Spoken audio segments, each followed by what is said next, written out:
അതിനുശേഷം പിന്നെ ഞാൻ ഓരോ ടോപ്പിക് എടുത്തിട്ട് ആ ടോപ്പിക്കിൽ പ്രധാനപ്പെട്ടതും വന്നിട്ടുള്ളതുമായിട്ടുള്ള കുറച്ച് കാര്യങ്ങളും കൂടെ പറയും. എല്ലാ പ്രീവിയസ് ഇയേഴ്സ് ക്വസ്റ്റ്യൻ പേപ്പേഴ്സും ഒരുമിച്ച് നമ്മൾ പറയല്ല. ഒരു 19 ക്വസ്റ്റ്യൻസ് പറഞ്ഞതിന് ശേഷം ടോപ്പിക് വൈസ് ആകുമ്പോൾ കുറച്ചും കൂടി നിങ്ങൾക്ക് എളുപ്പമുണ്ടാവും. ഒരു ദിവസം ഞാൻ ക്ലാസ് LGS 10th പ്രിലിംസിന്റെ ക്ലാസ് തുടങ്ങിയപ്പോൾ LGS എന്നോട് ചോദിച്ചു, ടീച്ചറെ കാണാനില്ലോ അല്ലെങ്കിൽ ഞങ്ങളെ വിട്ടുപോയോ? അപ്പോൾ തുടങ്ങിയപ്പോൾ തന്നെ പറഞ്ഞിട്ടുണ്ടായിരുന്നു ഞങ്ങൾ കൂടെ ഉണ്ടാവും കഴിയണവരെയെന്ന്. ആ ഒരു കൂടെ ഉണ്ടാവും എന്നുള്ളത് നിങ്ങൾ കൃത്യമായിട്ട് അത് പാലിക്കണം. കൃത്യമായി നിങ്ങൾ ഓരോ ദിവസത്തെയും ക്ലാസ് കണ്ട് അത് നിങ്ങൾ കൃത്യമായിട്ട് പഠിക്കണം. എന്നിരുന്നാൽ മാത്രമേ നമുക്ക് ജോലി കിട്ടുള്ളൂ കേട്ടോ. റിവിഷൻ നമുക്ക് 45 ദിവസം കൊണ്ടാണ് നമ്മൾ ക്ലാസ് എടുത്തത്. 45 ദിവസത്തിൽ നമുക്കറിയാലോ എല്ലാ ടോപ്പിക്കുകളും കൃത്യമായിട്ട് അങ്ങോട്ട് കവർ ചെയ്യാനായിട്ട് നമുക്ക് പറ്റില്ല. അപ്പൊ ഞാൻ ഒരു ഭാഗം പോലും വിട്ടു പോവാണ്ട് റിവിഷൻ നടത്തുന്നുണ്ട്. ആ റിവിഷൻ നിങ്ങൾ ഭംഗിയായിട്ട് മുന്നോട്ട് കൊണ്ടുപോകണം. എന്നിരുന്നാലേ നമുക്ക് മാർക്ക് നേടാനായിട്ട് പറ്റുള്ളൂ. അപ്പൊ സംസാരിച്ചിരിക്കുന്നില്ല, ക്ലാസ്സിലേക്ക് കിടക്കാം, ശ്രദ്ധിക്കുക. കേരള ഗവൺമെന്റ് മാരക രോഗങ്ങളുടെ ചികിത്സയ്ക്കായി നടപ്പാക്കി വരുന്ന പദ്ധതിയുടെ പേരെന്ത്? അറിയാലോ നിങ്ങൾക്ക്, കേരള ഗവൺമെന്റ് മാരക രോഗങ്ങളുടെ ചികിത്സയ്ക്കായി നടപ്പാക്കി വരുന്ന പദ്ധതിയുടെ പേരെന്താണ്? കാരുണ്യ എന്നാണ് പദ്ധതിയുടെ പേര്. എന്താണ് പദ്ധതിയുടെ പേര്? കാരുണ്യ. എലിപ്പനിക്ക് കാരണമായ സൂക്ഷ്മജീവി ഏതാണ്? ഓപ്ഷൻ കുറെ കൊടുത്തിട്ടുണ്ട്. Fungus, alga, bacteria, virus. ഏതാണ് എലിപ്പനിക്ക് കാരണം? ബാക്ടീരിയ. എലിപ്പനിക്ക് കാരണമായ സൂക്ഷ്മജീവിയാണ് ബാക്ടീരിയ. നെക്സ്റ്റ് വൺ, അടുത്തത് രോഗങ്ങളെ കുറിച്ചിട്ടുള്ള പഠനം. എന്താണ് രോഗങ്ങളെ കുറിച്ചിട്ടുള്ള പഠനം? എന്താ രോഗങ്ങളെ കുറിച്ചിട്ടുള്ള പഠനം? പാത്തോളജി. രോഗങ്ങളെ കുറിച്ചിട്ടുള്ള പഠനത്തെ പാത്തോളജി എന്ന് വിളിക്കുന്നു. നെക്സ്റ്റ് വൺ, അടുത്തത് താഴെ പറയുന്നവയിൽ ഏത് സ്ഥലത്താണ് പെൻസിലിൻ നിർമ്മാണശാല സ്ഥിതി ചെയ്യുന്നത്? പെൻസിലിൻ നിർമ്മാണശാല സ്ഥിതി ചെയ്യുന്നത് എവിടെയാണ്? പിംപ്രി. എവിടെയാണ്? പിംപ്രിയിലാണ് പെൻസിലിൻ നിർമ്മാണശാല സ്ഥിതി ചെയ്യുന്നത്. അടുത്ത നിങ്ങൾക്ക് അറിയാവുന്ന ചോദ്യമാണ് ലോക പ്രമേഹ ദിനം എന്നാണ്. ലോക പ്രമേഹ ദിനം എല്ലാവർക്കും അറിയുന്നതാണ്. നവംബർ 14. എന്നാണ് ലോക പ്രമേഹ ദിനം? നവംബർ 14 ആണ്. നെക്സ്റ്റ് വൺ, ചിക്കൻ പോക്സ് എന്ന രോഗത്തിന് കാരണം എന്താണ്? എന്താ ചിക്കൻ പോക്സ് എന്ത് കാരണങ്ങൾ കൊണ്ടുണ്ടാണ്? വൈറസ് ബാധ മൂലം. അപ്പൊ ചിക്കൻ പോക്സ് എന്ന രോഗത്തിന്റെ കാരണം എന്താണ്? വൈറസ് ആണ്. രോഗകാരി ആരാണ്? വൈറസ്. അടുത്ത് നോക്കൂ, ടൈഫസ് പരത്തുന്ന ജീവി ഏതാണ്? ടൈഫസ് പരത്തുന്ന ജീവി ഏതാണ്? പേനാണ്. ടൈഫസ് പരത്തുന്ന ജീവി പേനാണ് കേട്ടോ. അടുത്തത്, ഫൈലേറിയ വിരകൾ മൂലം മനുഷ്യനിൽ ഉണ്ടാകുന്ന രോഗം എന്ത്? ഫൈലേറിയ വിരകൾ മൂലം മനുഷ്യനിൽ ഉണ്ടാകുന്ന രോഗമാണ് മന്ത്. ഏതാ രോഗത്തിന്റെ പേര്? മന്ത്. നെക്സ്റ്റ് വൺ, ലോക കാഴ്ച ദിനം എന്നാണ്. എന്നാ ലോക കാഴ്ച ദിനം? ഒക്ടോബർ 10. ലോക കാഴ്ച ദിനം ഒക്ടോബർ 10. ഇതൊക്കെ തന്നെ പ്രീവിയസ് ഇയേഴ്സ് ക്വസ്റ്റ്യൻ പേപ്പേഴ്സിലെ ക്വസ്റ്റ്യൻ ആണ്, ശ്രദ്ധിക്കുക. അടുത്തത്, പ്രായം കൂടുമ്പോൾ ലെൻസിന്റെ സുതാര്യത നഷ്ടപ്പെടുന്ന അവസ്ഥയ്ക്ക് എന്ത് വിളിക്കുന്നു? പ്രായം കൂടുമ്പോൾ ലെൻസിന്റെ സുതാര്യത നഷ്ടപ്പെടുന്ന അവസ്ഥയാണ് തിമിരം. എന്താണ് അവസ്ഥയുടെ പേര്? തിമിരം. എന്താണ് അവസ്ഥ? തിമിരം. സിറോസിസ് രോഗം ഏത് അവയത്തെ ബാധിക്കുന്നു? എല്ലാവർക്കും അറിയാലോ, ലിവർ സിറോസിസ് നമ്മൾ കേട്ടിട്ടുണ്ട് അല്ലെ? അപ്പൊ കരളിനെ ബാധിക്കുന്നു. സിറോസിസ് രോഗം എന്തിനെ ബാധിക്കുന്നു? കരളിനെ ബാധിക്കുന്നു. അടുത്ത ചോദ്യം, പ്രോട്ടീൻ പൊരുത്തക്കേട് കൊണ്ടുണ്ടാകുന്ന രോഗം ഏതാണ്? പ്രോട്ടീൻ പൊരുത്തക്കേട് കൊണ്ടുണ്ടാകുന്ന രോഗം ഏതാണ്? അനീമിയ, ക്യാൻസർ, അലർജി, ചൊറി. 4 ഓപ്ഷൻ തന്നേക്കാണ്, ഞാൻ നിങ്ങൾക്ക് മനസ്സിലാവാൻ പറഞ്ഞേ ഉള്ളൂ. ഏതാണ്? അലർജിയാണ് കേട്ടോ. അപ്പൊ പ്രോട്ടീൻ പൊരുത്തക്കേട് കൊണ്ടുണ്ടാകുന്ന രോഗം ഏതാണ്? അലർജി. പ്രോട്ടീൻ പൊരുത്തക്കേട് കൊണ്ടുണ്ടാകുന്ന രോഗം ഏതാണ്? അലർജി. അടുത്തത്, പ്രമേഹം ഉണ്ടാകുന്നതിന് കാരണം എന്ത്? എന്താ പ്രമേഹത്തിന്റെ കാരണം? പ്രമേഹം ഉണ്ടാകുന്നതിന്റെ കാരണം എന്താണ്? എന്താണ്? ഇൻസുലിന്റെ കുറവാണ്. പ്രമേഹം ഉണ്ടാകുന്നതിന്റെ കാരണം എന്താണ്? ഇൻസുലിന്റെ കുറവ്. ഗ്ലൂക്കോസിന്റെ കുറവ്, ഇൻസുലിന്റെ കുറവ്, തൈറോക്സിന്റെ കുറവ്, തൈമോസിനുകളുടെ കുറവ് എന്നൊക്കെ പറഞ്ഞ ഓപ്ഷനിലുണ്ട്. അപ്പൊ പ്രമേഹം ഉണ്ടാകുന്നതിന്റെ കാരണം ഇൻസുലിന്റെ കുറവാണ്. ഇനി അടുത്തത്, മഞ്ഞപ്പിത്ത രോഗം ശരീരത്തിലെ ഏത് അവയവത്തെ ബാധിക്കുന്നു? മഞ്ഞപ്പിത്ത രോഗം ശരീരത്തിലെ ഏത് അവയവത്തെ ബാധിക്കുന്നു? കരളിനെ ബാധിക്കുന്നു. എന്തിനെയാണ് ബാധിക്കുന്നത്? കരളിനെ ബാധിക്കുന്നു. അടുത്തത്, ഒഫ്താൽമോളജി എന്തുമായി ബന്ധപ്പെട്ടിരിക്കുന്നു? ഒഫ്താൽമോളജി എന്താണ്? കണ്ണ് അല്ലെ? ഒഫ്താൽമോളജി എന്തുമായി ബന്ധപ്പെട്ടിരിക്കുന്നു? കണ്ണ്. ഇനി അടുത്തത്, മലിനമായ ആഹാരം, ജലം എന്നിവയിലൂടെ പകരുന്ന രോഗം എന്ത്? മലിനമായ ആഹാരം, ജലം എന്നിവയിലൂടെ പകരുന്ന രോഗമാണ് കോളറ. ഏതാണ് രോഗത്തിന്റെ പേര്? കോളറ ട്ടോ. അടുത്തത്, H1N1 എന്നത് എന്താണെന്നാ ചോദിക്കണേ? ബാക്ടീരിയ ആണോ, വൈറസ് ആണോ, അമീബയാണോ, ഫംഗസ് ആണോ? H1N1 ഒരു വൈറസ് ആണ്. H1N1 എന്താണ്? ഒരു വൈറസ് ആണ്. H1N1 വൈറസ് ആണ്. BCG എടുക്കുന്നത് ഏത് രോഗത്തെ പ്രതിരോധിക്കാനാണ്? BCG എടുക്കുന്നത് ഏത് രോഗത്തെ പ്രതിരോധിക്കാനാണ്? ക്ഷയം, വസൂരി, എയ്ഡ്സ്, കോളറ അങ്ങനെയൊക്കെ കൊടുത്തിട്ടുണ്ട്. ഏതാണ്? ക്ഷയം. എന്തിനെയാണ് BCG എടുക്കുന്നത്? ഏത് രോഗത്തെ പ്രതിരോധിക്കാനാണ്? ക്ഷയം ട്ടോ, ക്ഷയം. പേപ്പട്ടി വിഷബാധയ്ക്കുള്ള മരുന്ന് കണ്ടുപിടിച്ചത് ആരാണ്? പേപ്പട്ടി വിഷബാധയ്ക്കുള്ള മരുന്ന് കണ്ടുപിടിച്ച ആളാണ് ലൂയി പാസ്ചർ. ആരാണ് കണ്ടുപിടിച്ചത്? Louis Pasteur. ആരാന്ന് പറയൂ? Louis Pasteur. അടുത്തത്, ഛർദിയും വയറിളക്കവുമുള്ള ഒരു വ്യക്തിക്ക് ആരോഗ്യ പ്രവർത്തകർ ഉടൻ നിർദ്ദേശിക്കുന്ന പാനീയം എന്താണ്? ഏതായിരിക്കും? ORS ലായനി ട്ടോ. എന്തോ എത്ര സിമ്പിൾ ആയിട്ടുള്ള കാര്യങ്ങളാണ് ഇതൊക്കെ. പരീക്ഷയ്ക്ക് ചോദിച്ചിട്ടുള്ളതാണ്. LGSന്റെ ചോദ്യമാണ്, കമ്പനി ബോർഡിന്റെ കേട്ടോ. ഛർദിയും വയറിളക്കവുമുള്ള ഒരു വ്യക്തിക്ക് ആരോഗ്യ പ്രവർത്തകർ ഉടൻ നൽകുന്ന അല്ലെങ്കിൽ നിർദ്ദേശിക്കുന്ന പാനീയമാണ് ORS ലായനി. ഇതാണ് ORS ലായനി. നെക്സ്റ്റ് വൺ, അയോഡിന്റെ കുറവിനാൽ ഉണ്ടാകുന്ന രോഗം ഏതാണ്? അയോഡിന്റെ കുറവ് മൂലം ഏത് രോഗം ഉണ്ടാവുക? ഗോയിറ്റർ. അയോഡിന്റെ കുറവ് മൂലം ഉണ്ടാകുന്ന രോഗത്തിന്റെ പേരാണ് ഗോയിറ്റർ. നെക്സ്റ്റ് വൺ, ലോക എയ്ഡ്സ് ദിനം എന്നാണ്? ലോക എയ്ഡ്സ് ദിനം? ഡിസംബർ 1. ലോക എയ്ഡ്സ് ദിനം ഡിസംബർ 1. അടുത്തത്, വായുവിൽ കൂടി പകരാത്ത രോഗം ഏത്? വായുവിൽ കൂടി പകരാത്ത രോഗം ഏത്? എന്നിട്ട് ഓപ്ഷൻ എന്താണ്? സാർസ്, ആന്ത്രാക്സ്, ജലദോഷം. ഇവയൊന്നുമല്ല. അപ്പൊ ഇവയൊന്നുമല്ല. കാരണം വായുവിൽ കൂടെ പകരുന്ന രോഗങ്ങളാണ് സാർസും ആന്ത്രാക്സും ജലദോഷവും ഒക്കെ. അപ്പൊ വായുവിൽ കൂടെ പകരുന്ന രോഗങ്ങളാണ് സാർസ്, ആന്ത്രാക്സ്, ജലദോഷം. വായുവിൽ കൂടെ പകരുന്ന രോഗങ്ങളാണ് സാർസ്, ആന്ത്രാക്സ്, ജലദോഷം. ക്ലിയർ ആക്കാം. പ്രതിരോധ കുത്തിവയ്പ്പിലൂടെ നിർമ്മാർജ്ജനം ചെയ്യപ്പെട്ട രോഗം ഏതാണ്? ഓപ്ഷൻ തന്നേക്കാണ്. പ്രതിരോധ കുത്തിവയ്പ്പിലൂടെ നിർമ്മാർജ്ജനം ചെയ്യുന്ന രോഗം ഏതാണ്? ഓപ്ഷൻ തന്നിട്ട് പോളിയോ, അഞ്ചാമനി, ചിക്കൻ പോക്സ്, സ്മോൾ പോക്സ്. ഏതാ? സ്മോൾ പോക്സ് ട്ടോ. അപ്പോ പ്രതിരോധ കുത്തിവയ്പ്പിലൂടെ നിർമ്മാർജ്ജനം ചെയ്യപ്പെട്ട രോഗമാണ് സ്മോൾ പോക്സ് ട്ടോ, സ്മോൾ പോക്സ്. അടുത്തത് നോക്കൂ, എലിപ്പനി ഉണ്ടാക്കുന്ന രോഗാണു ഏതാണ്? അടുത്ത ചോദ്യം, എലിപ്പനി ഉണ്ടാക്കുന്ന രോഗാണു. കുറെ ഓപ്ഷൻ ഉണ്ട്, നീട്ടി വലിച്ച് ഞാനത് മുഴുവൻ വായിക്കുന്നില്ല. ലെപ്റ്റോസ്പെറ, ഇക്ടറോ, ഹെമറാജിക്ക. ആ ഉത്തരം മാത്രം പഠിച്ചാൽ മതി. വളരെ പ്രധാനമാണ് കേട്ടോ. ലെപ്റ്റോസ്പെറ, ലെപ്റ്റോസ്പെറ ശ്രദ്ധിക്കുക. ലെപ്റ്റോസ്പെറ, ഇക്ടറോ, ലെപ്റ്റോസ്പെറ, ഇക്ടറോ, ഹെമറാജിക്ക. ലെപ്റ്റോസ്പെറ, ഇക്ടറോ, ഹെമറാജിക്കയാണ് എലിപ്പനി ഉണ്ടാക്കുന്ന രോഗാണു. എലിപ്പനി ഉണ്ടാക്കുന്ന രോഗാണു ലെപ്റ്റോസ്പെറ, ഇക്ടറോ, ഹെമറാജിക്ക കേട്ടോ. പഠിച്ചു വെക്കുക, തെറ്റിക്കരുത് കേട്ടോ. വളരെ പ്രധാനപ്പെട്ട ചോദ്യം. അടുത്തത് ഒരെണ്ണം കൂടെ. വസൂരി രോഗത്തിനെതിരെ പ്രതിരോധിക്കുന്ന വാക്സിൻ കണ്ടുപിടിച്ചത് ആരാണ്? വസൂരിക്ക് പ്രതിരോധ വാക്സിൻ കണ്ടുപിടിച്ച ആളുടെ പേരാണ് എഡ്വേർഡ് ജെന്നർ. ഇതൊക്കെ എന്നും PSC ചോദിച്ച് തഴമ്പിച്ച ചോദ്യങ്ങളാണ്, പ്രധാനമാണ്. നിങ്ങൾ നിർബന്ധമായിട്ടും പഠിച്ചിരിക്കണം. വസൂരി രോഗത്തിനെതിരെ പ്രയോഗിക്കുന്ന വാക്സിൻ കണ്ടുപിടിച്ച വ്യക്തിയാണ് എഡ്വേർഡ് ജെന്നർ. അടുത്ത് നോക്കുക, ഈച്ചകൾ പരത്തുന്ന രോഗം. ക്ഷയം, എയ്ഡ്സ്, കോളറ, മന്ത് എന്നൊക്കെ പറഞ്ഞു തന്നിട്ട് ഈച്ച പരത്തുന്ന ഒരു രോഗമാണ് കോളറ. ഈച്ചകൾ പരത്തുന്ന ഒരു രോഗമാണ് കോളറ. അടുത്തത്, കൊതുക് പരത്തുന്ന രോഗം. മന്ത്, അഞ്ചാമനി, ചിക്കൻ പോക്സ്, എലിപ്പനി. ഏതാ കൊതുക് പരത്തുന്നത്? മന്ത്. കൊതുക് പരത്തുന്ന രോഗമാണ് മന്ത്. പക്ഷിപ്പനിക്ക് കാരണമായ വൈറസ്. പക്ഷിപ്പനിക്ക് കാരണമായ വൈറസ് H5N1. പക്ഷിപ്പനിക്ക് കാരണം H5N1. പക്ഷിപ്പനിക്ക് കാരണം H5N1. ഇതെന്താണ്? ഒരു വൈറസ് ആണ്, അത് മനസ്സിലാക്കണം. താഴെ പറയുന്നവയിൽ കൊതുക് പരത്തുന്ന ഒരു വൈറസ് രോഗം ഏതാണ്? Chikungunya, chickenpox, malaria, മന്ത്. കൊതുക് പരത്തുന്ന ഒരു വൈറസ് രോഗമാണ് ചിക്കുൻ ഗുനിയ. ഏതാണ്? ചിക്കുൻ ഗുനിയ. കൊതുക് പരത്തുന്ന ഒരു വൈറസ് രോഗമാണ് ചിക്കുൻ ഗുനിയ. നെക്സ്റ്റ് ചോദ്യം, കുട്ടികളിൽ തൈറോക്സിന്റെ കുറവിനാൽ ഉണ്ടാകുന്ന രോഗം ഏത്? കുട്ടികളിൽ തൈറോക്സിന്റെ കുറവ് മൂലം ഉണ്ടാകുന്ന രോഗത്തെ നമ്മൾ ക്രെറ്റിനിസം എന്ന് വിളിക്കുന്നു.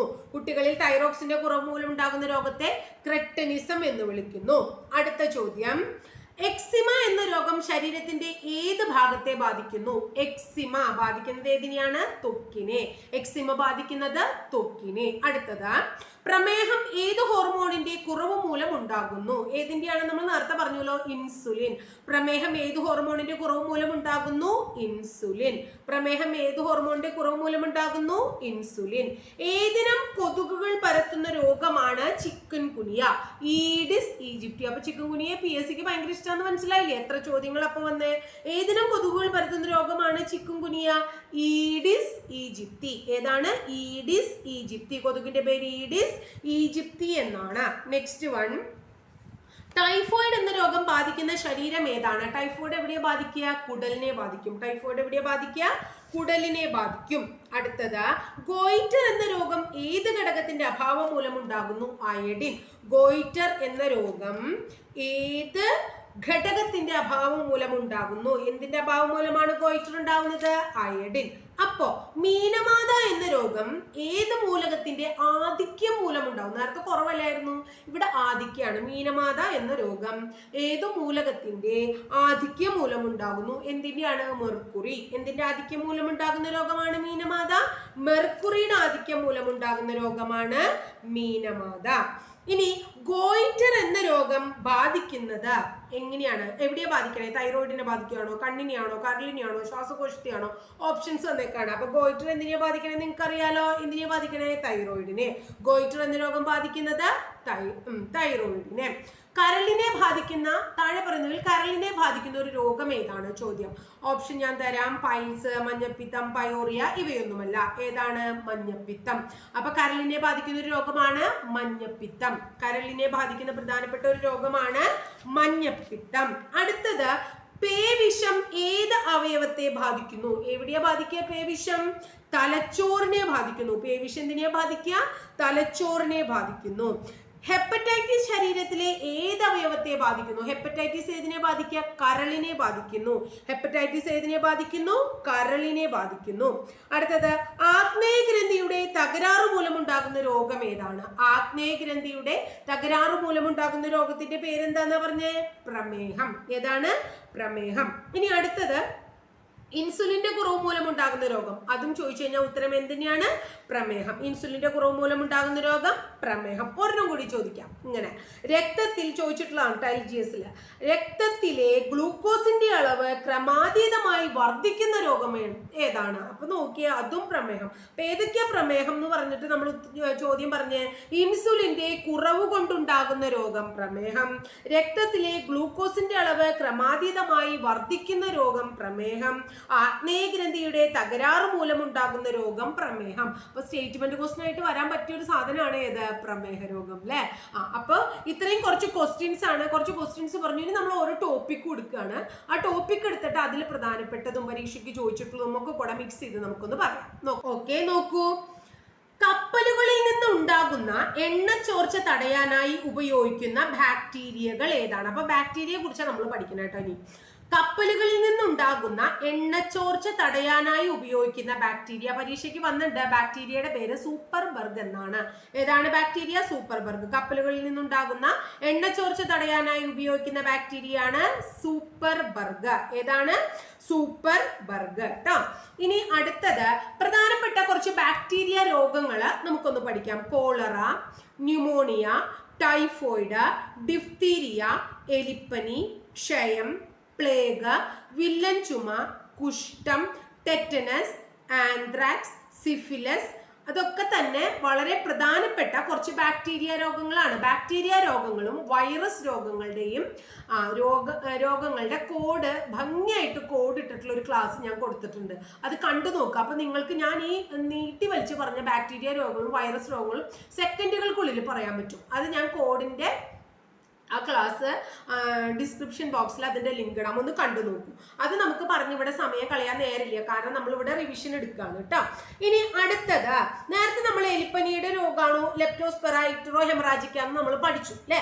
അതുപോലെ തന്നെ കോളറയുടെ രോഗകാരി, കുറച്ച് രോഗകാരികളെ നമുക്ക് പഠിക്കാം. കോളറ ഏതാണ് രോഗകാരി?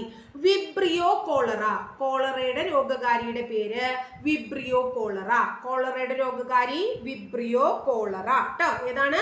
Vibrio cholera. നെക്സ്റ്റ് വൺ, ക്ഷയത്തിന്റെ രോഗകാരി. പരീക്ഷയ്ക്ക് ഇഷ്ടമുള്ള വേറൊരു ചോദ്യമാണ് ക്ഷയം. Tubercle bacillus. എന്താണ്?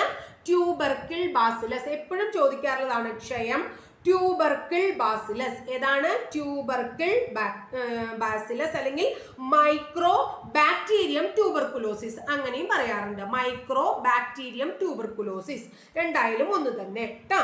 ഇനി അടുത്തത് നെക്സ്റ്റ് വൺ, രോഗങ്ങളുടെ രാജാവ് എന്നറിയപ്പെടുന്നത് ഏതാണ്? ഏതാ രോഗങ്ങളുടെ രാജാവ്? ക്ഷയം. അത് നമുക്കറിയാം, സിമ്പിൾ ആയിട്ടുള്ള ചോദ്യമാണ്. ക്ഷയരോഗികൾക്ക് നൽകുന്ന ചികിത്സയുടെ പേരെന്താണ്? പരീക്ഷയ്ക്ക് പലപ്പോഴും ചോദിക്കാറുണ്ട്. ക്ഷയരോഗികൾക്ക് നൽകുന്ന ചികിത്സ ഏതാ? നമ്മൾ ഗവൺമെന്റ് ഹോസ്പിറ്റലൊക്കെ പോയി അവിടെ എഴുതി വെച്ചിട്ടുണ്ടാവും ഡോട്ട്സ് ചികിത്സ. ഡോട്ട്സ് എന്താണ്? ഡോട്ട്സ് ട്ടാ. ചികിത്സയുടെ പേര് ഡോട്ട്സ് എന്നാണ് ട്ടാ. ഡോട്ട്സ് ചികിത്സ ട്ടാ. ഇനി അടുത്തത്, ക്ഷയരോഗത്തെ പ്രതിരോധിക്കാൻ നമ്മളൊരു വാക്സിൻ കൊടുക്കുമല്ലോ. എന്താ വാക്സിന്റെ പേര്? BCG. ക്ഷയരോഗത്തെ പ്രതിരോധിക്കാൻ കൊടുക്കുന്ന വാക്സിന്റെ പേരാണ് BCG. ഏതാണ് വാക്സിന്റെ പേര്? BCG. ക്ഷയരോഗം ഏത് ഭാഗത്തെയാ ബാധിക്കുക എന്ന് പറഞ്ഞേ? ശ്വാസകോശം. ക്ഷയരോഗം ബാധിക്കുന്നത് ഏതിനെയാണ്? ശ്വാസകോശം. നമ്മൾ നേരത്തെ പറഞ്ഞില്ലേ മൈക്രോ ബാക്ടീരിയം ട്യൂബർകുലോസിസ് അല്ലെ, അല്ലെങ്കിൽ എന്താണ്? Tubercle bacillus. അതാണ് രോഗകാരി. ഇനി അടുത്തത് നോക്കിയേ, വംശനാശ ഭീഷണി നേരിടുന്ന ജീവജാലങ്ങളെ കുറിച്ച് പ്രതിപാദിക്കുന്ന പുസ്തകം ഏതാണ്? ഇതിപ്പോ ഞാനിത് പറഞ്ഞപ്പോൾ ഇതിന്റെ ഇടയിൽ കണ്ടപ്പോൾ ഞാൻ പറഞ്ഞതേ ഉള്ളൂ. Red data book. ഏതാണ് ബുക്കിന്റെ പേര്? Red data book. ഇനി വൈറസ് രോഗങ്ങളെ കുറിച്ച് ഞാൻ പറയാൻ പോവാണ്. കുറെ വൈറസ് രോഗങ്ങളുണ്ട്. ഞാൻ പറഞ്ഞു കോഡ് നോക്കി കൃത്യമായിട്ട് പഠിക്കണമെങ്കിൽ നിങ്ങൾ പഠിച്ചോളൂ. അടുത്തത് എയ്ഡ്സ്. വൈറസ് രോഗങ്ങൾ മുഴുവൻ ഇവിടെ കാണാപ്പാടെ നമുക്ക് പറയാൻ നേരമില്ല. അപ്പോൾ എയ്ഡ്സ് രോഗത്തെ കുറിച്ച് പറയാണ്.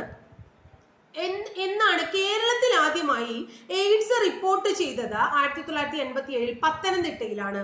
കേരളത്തിൽ ആദ്യമായി എയ്ഡ്സ് റിപ്പോർട്ട് ചെയ്തത് പത്തനംതിട്ട ജില്ല. എവിടെയാണ്? പത്തനംതിട്ട ജില്ല. ഇന്ത്യയിലാണെങ്കിലോ ചെന്നൈ. ഇപ്പൊ എയ്ഡ്സ് ഒക്കെ ആയതുകൊണ്ട് കുറെ നാളായില്ലേ എന്ന് വിചാരിച്ച് പ്രാധാന്യം ഇല്ല എന്ന് വിചാരിക്കരുത്. ഇപ്പോഴും പ്രാധാന്യം തന്നെയാണ്. അപ്പൊ ഇന്ത്യയിൽ ആദ്യമായിട്ട് ചെന്നൈയിലും കേരളത്തിൽ ആദ്യമായിട്ട് പത്തനംതിട്ടയിലും എയ്ഡ്സ് റിപ്പോർട്ട് ചെയ്തു. എയ്ഡ്സിന് അതായത് HIV വൈറസിനെ ആദ്യമായി കണ്ടെത്തിയ വ്യക്തിയാണ് ലൂക്ക് മോണ്ടെഗ്നിയർ. വളരെ പ്രധാനിയാണ് ലൂക്ക് മോണ്ടെഗ്നിയർ. HIV വൈറസിനെ ആദ്യമായി കണ്ടെത്തിയ വ്യക്തിയാണ് ലൂക്ക് മോണ്ടെഗ്നിയർ. ആരാണ്? ലൂക്ക് മോണ്ടെഗ്നിയർ. അടുത്ത ചോദിക്കാറുള്ള ഒരു ചോദ്യം, എയ്ഡ്സ് ഏതിനെ ബാധിക്കണേന്ന്? ലിംഫോസൈറ്റിനെ. എയ്ഡ്സ് ബാധിക്കുന്നത് ലിംഫോസൈറ്റിനെയാണ്. എയ്ഡ്സ് രോഗികൾക്ക് നൽകുന്ന ചികിത്സ ART എന്ന് എഴുതി വെച്ചിട്ടുണ്ട്. ഞാൻ നേരത്തെ പറഞ്ഞില്ലേ, ഗവൺമെന്റ് ഹോസ്പിറ്റലിൽ പോകുമ്പോൾ നമുക്ക് കാണാം എയ്ഡ്സ് രോഗികൾക്ക് നൽകുന്ന ചികിത്സ ഏതാണ്? ART. ചികിത്സയുടെ പേരെന്താണ്? ART. എയ്ഡ്സ് ബാധിക്കുന്നത് എവിടെയാന്ന് പറഞ്ഞാൽ ലിംഫോസൈറ്റിനെ. ബാധിക്കുന്നത് ലിംഫോസൈറ്റിനെ. എയ്ഡ്സ് ബാധ സ്ഥിരീകരിക്കാൻ നടത്തുന്ന ടെസ്റ്റ് ഏതാണ്? Western bloat. PSC ചോദിച്ചിട്ടുള്ള വേറൊരു ചോദ്യം. എയ്ഡ്സ് സ്ഥിരീകരിക്കാൻ നടത്തുന്ന ടെസ്റ്റിന്റെ പേര് വെസ്റ്റേൺ ബ്ലോട്ട്. എന്താണ്? വെസ്റ്റേൺ ബ്ലോട്ട് കേട്ടോ. ഇനി അടുത്തത് ഫംഗസ് രോഗത്തെ നോക്കിയാലോ. കുട്ടികളിൽ ഏറ്റവും കൂടുതൽ കാണപ്പെടുന്ന ഒരു ത്വക്ക് രോഗം ഏതാണ്? വട്ടച്ചൊറി. കുട്ടികളിൽ ഏറ്റവും കൂടുതൽ കാണപ്പെടുന്ന ഒരു ത്വക്ക് രോഗമാണ് വട്ടച്ചൊറി. അപ്പോൾ വട്ടച്ചൊറി എന്താണെന്ന് നമുക്ക് മനസ്സിലായി. ഫംഗസ് രോഗമാണ്. ചോദിച്ചിട്ടുണ്ട്. പുഴുക്കടി, അതുപോലെ വട്ടച്ചൊറി, റിംഗ് വോം എന്നൊക്കെ പറയില്ലേ നമ്മൾ വട്ടച്ചൊറി ട്ടാ. ഇനി ഈ ഫംഗസ് രോഗങ്ങൾ ബാധിക്കുന്നത് ഏതിനെയാണ്? എവിടെയാ ബാധിക്കുക? ത്വക്കിനെ. അത് നമുക്ക് അറിയണ കാര്യമാണ്. ഇനി അടുത്തത്, മലമ്പനിക്ക് കാരണം ഏതാണ്? പ്രോട്ടോസോവ. മലമ്പനിക്ക് കാരണം പ്രോട്ടോസോവ. ഏത് പ്രോട്ടോസോവയാണ്? Plasmodium protozoa. ചോദിച്ചിട്ടുള്ള ചോദ്യമാണ്. മലമ്പനിക്ക് കാരണമായ പ്രോട്ടോസോവ പ്ലാസ്മോഡിയം പ്രോട്ടോസോവ. മലമ്പനി ഏതിനെ ബാധിക്കുക? പ്ലീഹയെ ആട്ടോ ബാധിക്കുക. മലമ്പനി ബാധിക്കുന്നത് പ്ലീഹ. ഇനി അടുത്തതോ, വയറുകടി കേട്ടോ. വയറുകടി ബാധിക്കുന്നത് ഏതിനെയാന്ന് ചോദിച്ചു കഴിഞ്ഞാൽ ചെറുകുടലിനെയാണ്. വയറുകടി ബാധിക്കുന്നത് ചെറുകുടലിനെയാണ്. വയറുകടി ബാധിക്കുന്നത് ചെറുകുടലിന്. ഇനി ഞാൻ ചോദിക്കട്ടെ, ചില രോഗങ്ങള് എങ്ങനെയാ പകരാന്ന് പരീക്ഷയ്ക്ക് ചോദിക്കാറുണ്ട്. ഇപ്പൊ വായുവിലൂടെ പകരും, മൃഗങ്ങളിലൂടെ പകരും, വെള്ളത്തിലൂടെ പകരും എന്നൊക്കെ പറഞ്ഞ് ചോദിക്കാറില്ലേ? അങ്ങനത്തെ കുറച്ച് ചോദ്യങ്ങളാണ് നമ്മൾ പഠിക്കാൻ പോകുന്നത് കേട്ടോ. മുറിവിലൂടെ പകരുന്ന രോഗം ഏതാണ്? ടെറ്റനസ്. വളരെ പ്രധാനപ്പെട്ട ഒരു രോഗമാണ് ടെറ്റനസ്. പരീക്ഷയ്ക്ക് ചോദിക്കാറുണ്ട്. മുറിവിലൂടെ പകരുന്ന രോഗമാണ് ടെറ്റനസ്. അതുപോലെ പേവിഷബാധ നമുക്കറിയാം ജന്തുക്കളിലൂടെയാണ് പേവിഷബാധ. അടുത്തൊരു ചോദ്യം വരുമ്പോൾ ചിലപ്പോൾ അറിയണമെന്നില്ല, ആന്ത്രാക്സ്. അപ്പൊ പേവിഷബാധ മാത്രമല്ല ആന്ത്രാക്സും എങ്ങനെയാ പടരുക? ജന്തുക്കളിലൂടെ പടരും കേട്ടോ. ഇനിയിപ്പോ അടുത്തത് മന്ത്, മലമ്പനി, ഡെങ്കിപ്പനി, ചിക്കൻ ഗുനിയ. 4 പ്രധാനപ്പെട്ടതാണ്. മന്ത്, മലമ്പനി, ഡെങ്കിപ്പനി, ചിക്കൻ ഗുനിയ 3 കൊതുക് മുഖേന പകരുന്നവയാണ്. മന്ത്, മലമ്പനി, ഡെങ്കിപ്പനി, ചിക്കൻ ഗുനിയ 4 കൊതുക് മുഖേന പകരുന്നവയാണ്. കൊതുക് കേട്ടോ. ഇനി അടുത്തത് ഈ കോളറയും എലിപ്പനിയൊക്കെ എങ്ങനെയാ? വെള്ളം, മലിനമായ വെള്ളം, അല്ലെങ്കിൽ നമ്മൾ കാല് ചവിട്ടുമ്പോൾ എലിപ്പനിയൊക്കെ അങ്ങനെയാണ്, ആ മുറിവിലൂടെ കയറി വരും. അപ്പോൾ കോളറ എങ്ങനെയാണെങ്കിൽ ശരി നല്ല അതല്ലാത്ത വെള്ളം കുടിക്കുന്ന വഴി. അപ്പോൾ വെള്ളം, ആഹാരം എന്നിവയിലൂടെ എലിപ്പനിയും കോളറയൊക്കെ പകരും കേട്ടോ. ഇനി വായിലൂടെ പകരുന്ന പ്രധാനപ്പെട്ട രോഗങ്ങളൊന്ന് പറഞ്ഞേ. സാർസ് പടരും. ക്ഷയം, ചുമയ്ക്കുമ്പോ ഒക്കെ നമ്മൾ പറയുന്നുണ്ട് ക്ഷയം പടരും. അതുപോലെ ചിക്കൻ ബോക്സ്, ന്യൂമോണിയ, മുണ്ടിനീര്, ജലദോഷം, വസൂരി, ഇതൊക്കെ വായുവിലൂടെ പകരുന്ന രോഗങ്ങൾ. അപ്പോൾ വായുവിലൂടെ പകരുന്ന രോഗങ്ങളൊന്ന് പഠിച്ചേ. ജലദോഷം പടരും, വസൂരി പടരും, മുണ്ടിനീര് പടരും, ന്യൂമോണിയ, വില്ലൻ ചുമ, ചിക്കൻ ബോക്സ്, മീസിൽസ്, ക്ഷയം, സാർസ്, ഇതൊക്കെ ഇതിക്കൂടെ പടരുക വായുവിലൂടെ പടരുന്ന രോഗങ്ങളാണ് കേട്ടോ, പരക്കുന്ന രോഗങ്ങളാണ്. ഇനി ചില രോഗങ്ങള് കൊതുകുകൾ പകർത്തും എന്ന് പകർച്ചവ്യാധിയാണ് എന്ന് പറഞ്ഞു, കൊതുക് വഴിയുള്ളത്. അത് അനോഫിലസ് പെൺകൊതുക് പകർത്തുന്നത് ഏത് രോഗാന്നൊന്ന് പറഞ്ഞേ. അനോഫിലസ് പെൺകൊതുക്. ഈ പെൺകൊതുകിനെ PSCക്ക് ഇഷ്ടമാണ്. മലമ്പനി. അനോഫിലസ് പെൺകൊതുക് പകർത്തുന്ന രോഗമാണ് മലമ്പനി. അടുത്തത് നോക്കിയേ. മലമ്പനിക്ക് കാരണം അനോഫിലസ് കൊതുകാണ് നമ്മൾ തീർച്ചപ്പെടുത്തി, പെൺകൊതുക്. അത് കണ്ടെത്തിയ ആളാണ് റൊണാൾഡ് റോസ്. അപ്പൊ മലമ്പനിക്ക് കാരണം ഇനി അനോഫിലസ് പെൺകൊതുകാന്ന് കണ്ടെത്തിയ ആളാരാ? റൊണാൾഡ് റോസ് ആണ് കേട്ടോ. ഇനി അടുത്തത്, മലമ്പനിക്ക് 1-2 പേരില്ലേ, കേട്ടിട്ടില്ലേ നിങ്ങളെ? ചതുപ്പ് രോഗം എന്ന് വിളിക്കുന്നു. മലമ്പനിയുടെ പേരാണ് ചതുപ്പ് രോഗം. പിന്നെ ബ്ലാക്ക് വാട്ടർ ഫീവർ അങ്ങനെയും വിളിക്കുന്നുണ്ട്. ബ്ലാക്ക് വാട്ടർ ഫീവറും മലമ്പനിയാണ് കേട്ടോ, അതൊന്ന് ഓർത്തു വെക്കാം. നമ്മൾ കേട്ടിട്ടില്ലേ അലക്സാണ്ടർ ചക്രവർത്തി, അദ്ദേഹം മലമ്പനി വന്നിട്ടാ മരിച്ചെന്ന് കേട്ടിട്ടില്ലേ ഹിസ്റ്ററിയിൽ? നിങ്ങള് മനുഷ്യരീതിയിൽ ഏറ്റവും കടുപ്പുള്ള ഭാഗം ഏതാ? പല്ലിന്റെ ഇനാമൽ. മനുഷ്യരീതിയിൽ ഏറ്റവും കടുപ്പുള്ള ഭാഗം പല്ലിന്റെ ഇനാമലാണ്. ഇനി നെക്സ്റ്റ് നോക്കൂ. മന്തുണ്ടാകുന്നതിന് കാരണം ഒരു വിരയാന്ന് നിങ്ങൾ കേട്ടിട്ടുണ്ടാവും അല്ലെ? ഏതാ വിര? ഫൈലേറിയൽ വിര. ഏതാ വിര? ഫൈലേറിയൽ വിര. അപ്പൊ വിരകൾ മൂലം ഉണ്ടാകുന്ന പ്രധാനപ്പെട്ട ഒരു രോഗമാണ് ഏത്? മന്ത് എന്ന് മനസ്സിലായല്ലോ. ഇനി മന്ത് പരത്തുന്നത് ആരാണ്? മന്ത് പരത്തുക ക്യൂലെക്സ് പെൺകൊതുക്. ഒക്കെ പെൺകൊതുക അല്ലെ? മന്ത് പരത്തുന്നത് ക്യൂലെക്സ് പെൺകൊതുക് കേട്ടോ. ഇനി മന്ത് രോഗത്തിനെതിരെ കൊടുക്കുന്ന ഗുളികയുടെ പേര് കേട്ടിട്ടില്ലേ നിങ്ങൾ? ആൽബൻഡസോൾ എന്ന ഗുളിക. ആൽബൻഡസോൾ എന്തിനെ ബാധിക്കുക? മന്ത് ലിംഫ് ഗ്രാഹികളെയാണ് ബാധിക്കുക കേട്ടോ. മന്ത് ബാധിക്കുക ലിംഫ് ഗ്രാഹികളെയാണ് മന്ത് പ്രധാനമായിട്ടും ബാധിക്കുക.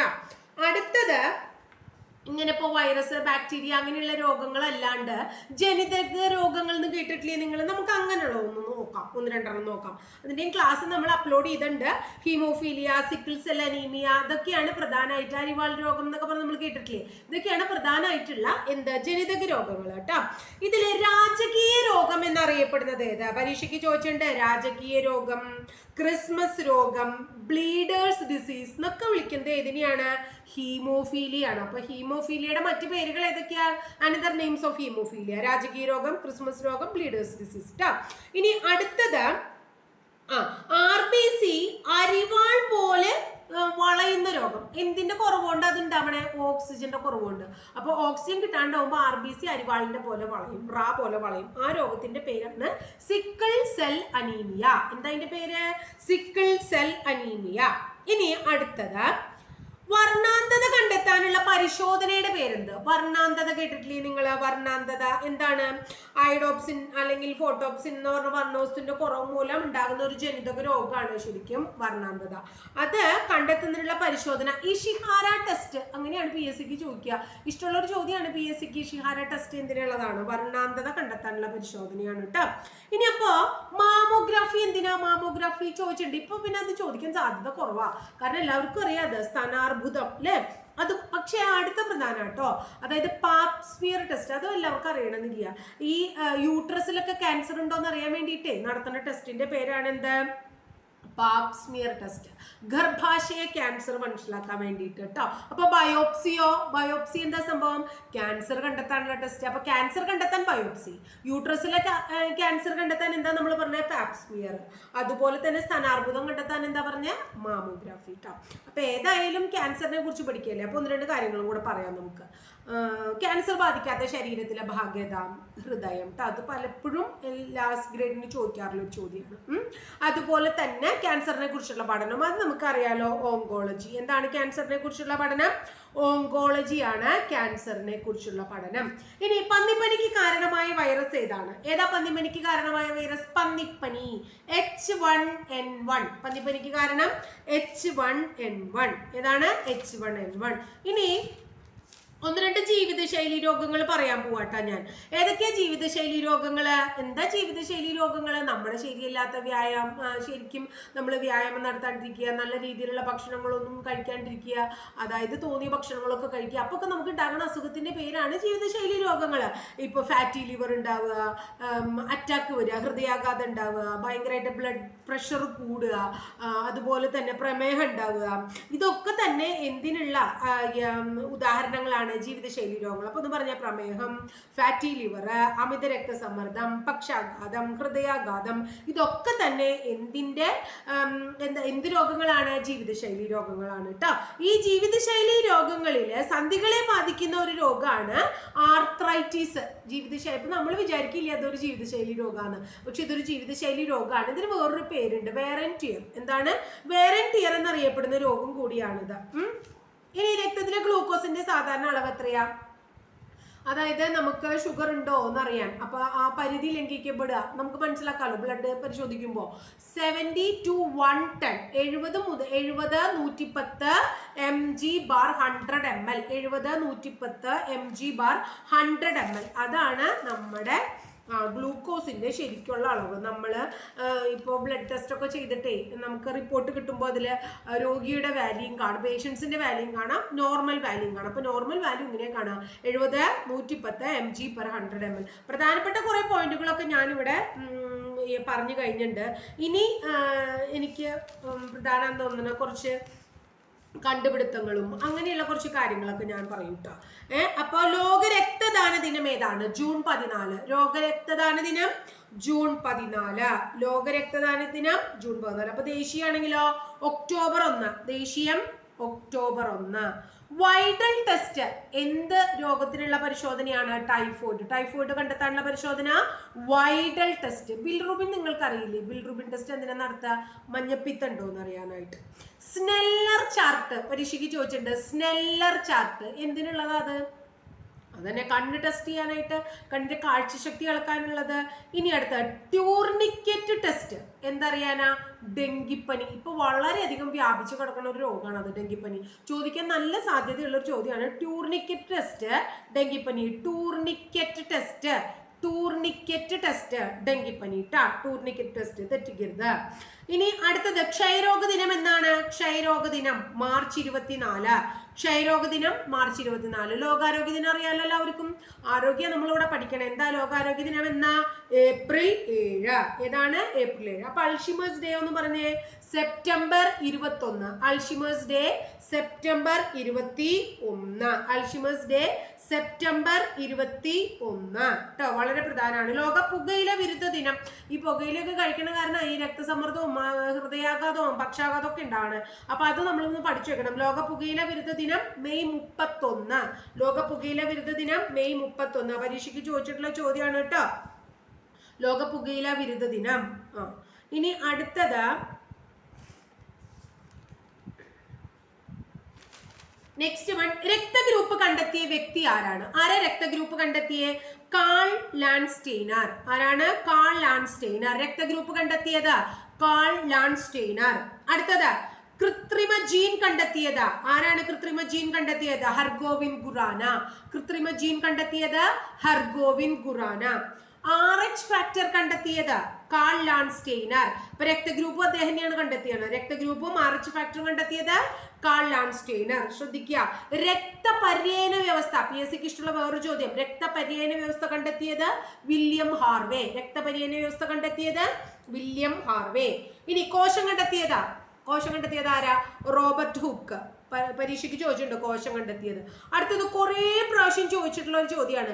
ബാക്ടീരിയ കണ്ടെത്തിയത് ആൻഡോവൻ ലീവൻ ഹുക്ക്. ബാക്ടീരിയ കണ്ടെത്തിയത് ആൻഡോവൻ ലീവൻ ഹുക്ക്. അടുത്തത് വസൂരി കണ്ടെത്തിയത് സ്ഥിരം ചോദിച്ചിട്ടുള്ള വേറൊരു ചോദ്യം, വസൂരി കണ്ടെത്തിയത് എഡ്വേർഡ് ജെന്നർ. വസൂരി കണ്ടെത്തിയത് എഡ്വേർഡ് ജെന്നർ. ബാക്ടീരിയ കണ്ടെത്തിയത് ആൻഡോ വാൻ ലീവൻഹുക്ക്. ബാക്ടീരിയ കണ്ടെത്തിയത് ആൻഡോ വാൻ ലീവൻഹുക്ക്. ആസ്പിരിൻ കണ്ടെത്തിയത് ഫെലിക്സ് ഹോഫ്മാൻ. ആസ്പിരിൻ കണ്ടെത്തിയത് ഫെലിക്സ് ഹോഫ്മാൻ. അടുത്തത് ഇൻസുലിൻ, വളരെ ഇഷ്ടപ്പെട്ട വേറൊരു ചോദ്യം. Insulin Frederick Banting and Charles Best. Frederick ബാൻഡിങ്ങും ചാൾസ് ബെസ്റ്റും കൂടിയിട്ടാണ് ഇൻസുലിൻ കണ്ടെത്തിയത്. രണ്ടാൾക്കാരാണ്, ഫ്രെഡറിക് ബാൻഡിങ്ങും ചാൾസ് ബെസ്റ്റും. ഇനി റാബീസ് വാക്സിൻ കണ്ടെത്തിയത് അറിയാലോ നിങ്ങൾക്ക്, Louis Pasteur. Rabies vaccine Louis Pasteur. അദ്ദേഹം തന്നെയാണ് കോളറ, പാസ്ചറൈസേഷൻ, ആന്ത്രാക്സ് വാക്സിൻ ഒക്കെ കണ്ടെത്തിയത്. അപ്പൊ റാബീസ് വാക്സിൻ ലൂയിസ് പാസ്ചർ. അടുത്തത് പോളിയോ, രണ്ട് രീതിയിൽ ചോദിക്കാറുണ്ട്.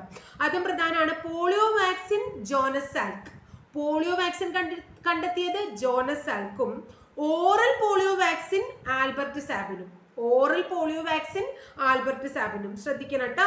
പെൻസിലിൻ കണ്ടെത്തിയത് അലക്സാണ്ടർ ഫ്ലെമിംഗ്. പെൻസിലിൻ കണ്ടെത്തിയത് അലക്സാണ്ടർ ഫ്ലെമിംഗ്. ഒന്നുകൂടെ ഞാൻ പറയും. Polio vaccine Jonas Salk, oral polio vaccine Albert Sabin, അതുപോലെ rabies vaccine Louis Pasteur, penicillin കണ്ടെത്തിയത് അലക്സാണ്ടർ ഫ്ലെമിംഗ്, ബാക്ടീരിയ കണ്ടെത്തിയത് ആൻഡോ വാൻ ലീവൻഹുക്ക്, വസൂരി വാക്സിൻ കണ്ടെത്തിയത് എഡ്വേർഡ് ജെന്നർ, ആസ്പിരിൻ കണ്ടെത്തിയത് ഫെലിക്സ് ഹോഫ്മാൻ, ഇൻസുലിൻ കണ്ടെത്തിയത് Frederick Banting and Charles Best. ഇത്രയെങ്കിലും നിങ്ങൾ പഠിക്കണം കേട്ടോ, വളരെ പ്രധാനമാണ്. രക്തപര്യന വ്യവസ്ഥ കണ്ടെത്തിയത് വില്യം ഹാർവേ. രക്തഗ്രൂപ്പും RH ഫാക്ടറും കണ്ടെത്തിയത് കാൾ ലാൻസ്റ്റെയ്നർ. കൃത്രിമ ജീൻ കണ്ടെത്തിയത് ആരാണ്? കൃത്രിമ ജീൻ ഹർഗോവിന്ദ് ഖുറാന. ആരാ?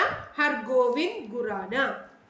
അപ്പൊ പ്രധാനപ്പെട്ട കുറേ അധികം ഭാഗങ്ങള് നമ്മൾ ഇന്ന് പഠിച്ചു കഴിഞ്ഞു. ഇനി കോവിഡ് പറഞ്ഞാലോ, ഒന്ന് രണ്ട് കോവിഡുമായി ബന്ധപ്പെട്ട കാര്യം. 2019 COVID-19 ആദ്യമായി റിപ്പോർട്ട് ചെയ്ത പട്ടണം, ആദ്യമായിട്ട് റിപ്പോർട്ട് ചെയ്ത പട്ടണം വുഹാൻ, ചൈനയിലെ വുഹാൻ എന്ന് പറയുന്ന സ്ഥലത്താണ്. 2019 ഡിസംബർ 31. ഇന്ത്യയിൽ ആദ്യമായി COVID-19 സ്ഥിരീകരിച്ചത്, അതിന് ഭാഗ്യവതികള് ഞങ്ങളാണ്. അറിയോ, ഞാൻ തൃശ്ശൂർ ജില്ലക്കാരിയാണ്. അപ്പൊ തൃശ്ശൂരാണ് ഇന്ത്യയിൽ ആദ്യമായിട്ട് COVID-19 സ്ഥിരീകരിച്ച സംസ്ഥാനം. കേരളം എവിടെയാന്ന് ചോദിച്ചാൽ തൃശ്ശൂരാണ് കേട്ടോ. ഇന്ത്യയിൽ ആദ്യത്തെ COVID-19 മരണം സംഭവിച്ചത് കർണാടകം. കോവിഡ് മരണം ആദ്യം സംഭവിച്ചത് കർണാടക. അതൊക്കെ ഒന്ന് ഓർത്തു വെക്കണം കേട്ടോ. ഇന്ത്യ വികസിപ്പിച്ച ഇന്ത്യയുടെ ആദ്യത്തെ തദ്ദേശീയ കോവിഡ് വാക്സിൻ കോവാക്സിൻ. ഇന്ത്യയുടെ തദ്ദേശീയ കോവിഡ് വാക്സിൻ കോവാക്സിൻ കേട്ടോ. കോവാക്സിൻ അത് നോക്കണം. അതുപോലെ ഏറ്റവും കുറഞ്ഞ ദിവസം കൊണ്ട് 5 കോടി ആളുകൾ ഡൗൺലോഡ് ചെയ്ത റെക്കോർഡ് നേടിയ ആപ്പാണ് ആരോഗ്യ സേതു. കോവിഡ് വന്നപ്പോൾ മരിച്ചു പോകുന്നു പേടിച്ചിട്ട്. ഏറ്റവും കുറഞ്ഞ ദിവസം കൊണ്ട് 5 കോടി ആളുകൾ ഡൗൺലോഡ് ചെയ്ത എന്താണ് റെക്കോർഡ് നേടിയ ആപ്പിന്റെ പേരാണ് ആരോഗ്യ സേതു. പിന്നെ ഒരു കാര്യം ഓർക്കണം, പകർച്ചവ്യാധി നിയന്ത്രിക്കാൻ കേരള സർക്കാർ കൊണ്ടുവന്ന നിയമം. പകർച്ചവ്യാധി നിയന്ത്രിക്കാൻ കേരള സർക്കാർ കൊണ്ടുവന്ന നിയമം epidemic diseases ordinance 2020. Epidemic diseases ordinance 2020 വളരെ പ്രധാനമാണ്. അതൊന്ന് ശ്രദ്ധിച്ചു വെക്കുക കേട്ടോ, ഓർത്ത് വെക്കുക. അടുത്തത് DTP വാക്സിൻ തടയുന്ന രോഗങ്ങൾ. ഇതും പരീക്ഷയ്ക്ക് ചോദിച്ചിട്ടുണ്ട്. DTP വാക്സിൻ തടയുന്ന രോഗങ്ങൾ ഡിഫ്തീരിയ, വില്ലൻ ചുമ, ടെറ്റനസ്. ഡിഫ്തീരിയ, വില്ലൻ ചുമ, ടെറ്റനസ്. DTP അത് 5 വയസ്സുള്ള കുട്ടികൾക്ക് നൽകുന്ന കുത്തിവയ്പ്പാണ് DPT. ഇനി DPT ട്ടാ. അടുത്തത് ഏറ്റവും കൂടുതൽ ശിശുമരണത്തിന് കാരണമാകുന്ന രോഗം ഏതാ അറിയോ നിങ്ങൾക്ക്? ഏറ്റവും കൂടുതൽ ശിശുമരണം ഉണ്ടാകുന്ന രോഗം ന്യൂമോണിയ ബാധിച്ചിട്ടാട്ടോ കുറേ അധികം കുട്ടികൾ മരിക്കണേ. ഇനി അടുത്തത് നേരത്തെ ORS ലൈന് നമ്മളോട് ചോദിച്ചിട്ടുണ്ടായില്ലേ? ഞാൻ പറഞ്ഞിട്ടുണ്ടായിരുന്നില്ലേ, നമ്മൾ ക്ഷീണമൊക്കെ വരുമ്പോൾ ഫസ്റ്റ് പറഞ്ഞപ്പോൾ ക്വസ്റ്റ്യൻസ് ORS ലൈനിൽ എന്തൊക്കെ ഘടകങ്ങൾ ഉണ്ടെന്ന് ഓർത്ത് നോക്കിയോ? Sodium chloride, potassium chloride, glucose. Sodium chloride ഉപ്പ്, sodium chloride, potassium chloride, glucose. Sodium chloride, potassium chloride, glucose. നമ്മൾ പറയില്ലേ പഞ്ചസാര, ഇത്തിരി കുറച്ച് പഞ്ചസാരയും കുറച്ച് ഉപ്പും കൂടെ കുറച്ച് തിളപ്പിച്ചറിയാൻ വെള്ളത്തിൽ കലക്കി കൊടുക്കാൻ പറയണ കേട്ടിട്ടില്ലേ? ഒരു എനർജി വരാൻ. അത് തന്നെ. ലോക പോളിയോ ദിനം ഒക്ടോബർ 24. ലോക പോളിയോ ദിനം ഒക്ടോബർ 24. ആദ്യമായി വികസിപ്പിച്ച വാക്സിൻ ഏതാണ്? ആദ്യമായി വികസിപ്പിച്ച വാക്സിൻ വസൂരി വാക്സിൻ. ഏതാണ്? വസൂരി വാക്സിൻ. അത് കണ്ടെത്തിയ വ്യക്തിയാണ് എഡ്വേർഡ് ജെന്നർ. വസൂരി വാക്സിൻ കണ്ടെത്തിയത് എഡ്വേർഡ് ജെന്നർ. അപ്പൊ നമ്മൾ ഏകദേശം ഒരു അരമണിക്കൂറിലധികമായിട്ട് ഈ ഭാഗത്തു നിന്നുള്ള മാക്സിമം ക്വസ്റ്റ്യൻസ് ഞാൻ പറഞ്ഞിട്ടുണ്ട്. ഇത്രയെങ്കിലും നിങ്ങൾ പഠിക്കാട്ടോ. ഇത് പഠിച്ചു കഴിഞ്ഞാൽ നിങ്ങൾക്ക് മാർക്ക് പോകുന്നില്ല. മനുഷ്യരത്തെ കുറിച്ച് പൊതുവായിട്ടുള്ള അറിവ് നമുക്ക് കിട്ടിക്കഴിഞ്ഞു. ഇനി ഇതുമായി ബന്ധപ്പെട്ട് കുറച്ച് എന്താ ഞാൻ പറഞ്ഞ ബാക്ടീരിയ വൈറസ് രോഗങ്ങളുടെ കോഡ്, പിന്നെ കുറച്ച് പദ്ധതികൾ, അതായത് കേരള ഗവൺമെന്റിന്റെ ഈ ആരോഗ്യവുമായി ബന്ധപ്പെട്ടിട്ടുള്ള അല്ലെങ്കിൽ കുറച്ച് പദ്ധതികളുണ്ട്, കുട്ടികളെ സഹായിക്കാൻ, വയ്യാത്തവര്, അങ്ങനെ കുറെ കാര്യങ്ങൾക്കുള്ള കുറച്ച് പദ്ധതികൾ എന്ന് പറഞ്ഞിട്ടുള്ള ഒരു ടോപ്പിക്കും കൂടി ഞാൻ ഇട്ടുണ്ട്. അപ്പൊ ഈ രണ്ടും ഞാൻ ഡിസ്ക്രിപ്ഷൻ ബോക്സിൽ നിങ്ങൾക്ക് ആഡ് ചെയ്യാം. അത് രണ്ടും കൂടെ കാണാം. അങ്ങനെ ഈ ഭാഗത്തു നിന്നുള്ള പൂർണ്ണ മാർക്ക് നമുക്ക് നേടിയെടുക്കാം കേട്ടോ. അപ്പോൾ ഇത്രയാണ് ഇന്നത്തെ ക്ലാസ് ഉള്ളത്. നാളെ ഇതുപോലെ തന്നെ നല്ലൊരു ടോപ്പിക്കുമായിട്ട് നമ്മൾ വീണ്ടും വരും. എന്തിന്? റിവിഷന്. അപ്പൊ റിവിഷൻ ഞാനിങ്ങനെ എടുത്ത് ഞാൻ പഠിച്ചിട്ട് കാര്യമില്ല, പഠിക്കേണ്ട ആൾക്കാർ നിങ്ങളാണ്. അപ്പോൾ തീർച്ചയായിട്ടും നിങ്ങൾ പഠിക്കുക. എൻ്റെ ക്ലാസ് ഇഷ്ടമായിച്ച ലൈക്ക് ചെയ്യുന്നതോടൊപ്പം നിങ്ങളുടെ കൂട്ടുകാർക്ക് ഇഷ്ടപ്പെട്ടു വെച്ച് ഒന്ന് ഷെയർ ചെയ്ത് കൊടുക്കുക. ആദ്യമായിട്ട് എൻ്റെ ക്ലാസ് കാണുന്ന കുട്ടികളാണെങ്കിൽ ഒന്ന് സബ്സ്ക്രൈബ് ചെയ്യണം കേട്ടോ. സബ്സ്ക്രൈബ് ചെയ്യുന്നതോടൊപ്പം ബെൽ ബട്ടൺ കൂടി ക്ലിക്ക് ചെയ്യുമ്പോൾ ഞാൻ ഓരോ ദിവസം അപ്ലോഡ് ചെയ്യുന്ന വീഡിയോ കൃത്യമായിട്ട് നിങ്ങൾക്ക് നോട്ടിഫിക്കേഷൻ ആയിട്ട് കിട്ടുകയും ചെയ്യും. അപ്പോൾ അടുത്ത ദിവസം വളരെ നല്ലൊരു ടോപ്പിക്കുമായി നമുക്ക് വീണ്ടും കാണാം.